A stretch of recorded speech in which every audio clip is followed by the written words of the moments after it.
अब बिहार के गयाजी से खबर है और यहाँ के अतरी थाना क्षेत्र के नौरंगा गांव में भैंस के मालिकाना हक को लेकर विवाद चल रहा था और अब ये विवाद डीएनए जांच तक पहुंच गया।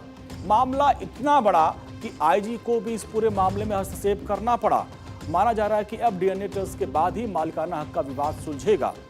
अब इस मामले की गंभीरता को देखते हुए मगध रेंज के आईजी ने भैंस के वास्तविक मालिक की पहचान के लिए डीएनए जांच कराने का निर्देश दे दिया है।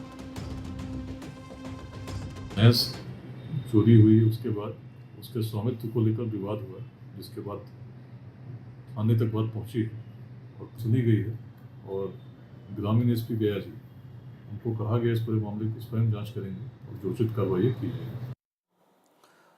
और इस बीच मामले को लेकर हिंदुस्तानी आवाम मोर्चा यानी हम के राष्ट्रीय प्रवक्ता श्याम सुंदर शरण नौरंगा गांव पहुंचे और पूरे मामले की पूरी जानकारी ली। को आईजी साहब से लाकर के मिलवाया और आईजी साहब ने पूरी बात सुनी। फिर उन्होंने जिस ग्रामीण एसपी को जांच सौंपा हुआ है उनको भी बुलाया और उनसे भी बात हुई और परिजनों से बात करके उन्होंने अंतिम में फैसला यही किया कि आप जाकर के स्थानीय लोगों से बात भी करें और इसका जो वैज्ञानिक जांच है डीएनए टेस्ट भी करा लें। ये लोग बता रहे हैं कि ये लोग कहाँ से, चूंकि गरीब परिवार है तो इन्होंने बताया कि बगल के गाँव के किसी परिवार से उन्होंने बटैया लिया था, गाँव में ये चलता है, तो उनके यहाँ आज भी उस भैंस की जो माँ है वो है। इनका दावा है कि भाई आप डीएनए टेस्ट करा लीजिए। आईजी साहब ने वही कहा और आदेश भी दिया कि इसका डीएनए टेस्ट करा दीजिए।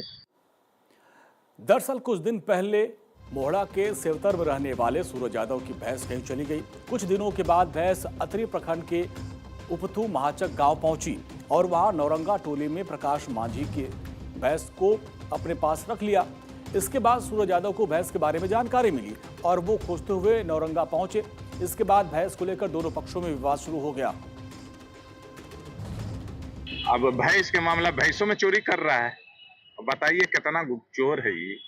जेकर भैंस है ओकर भैंस लौटा दिया अंतिम में, लेकिन भैंसिया वाला पर केस करवा दिया। अब SC ST केस जानते हैं ना, वो 2-3 महीना पहले बेल ना मिलता है। जितना में वो केस लड़ेगा उतना में भैंसे खरीदा जाता, वो तो बेचारा बेकार भैंस खोजे गया, छोड़ देता। इसी मामला को हम सर के पास में, विकास सर के पास में लेके आए थे।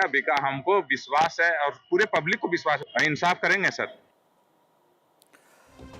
इसके बाद मामले में अतरी थाना में भैंस चोरी की शिकायत दर्ज कराई गई। पुलिस ने भैंस को पहले थाना मंगवाया और फिर बाद में उसको सूरज यादव को सौंप दिया। और इन सब के बीच अतरी थाना प्रभारी का भी एक पक्ष पर मदद करने का आरोप लगाया गया और जिसके बाद मामला और विवादित हो गया। और यूपी के शामली से खबर, जहां पर हरियाणवी सिंगर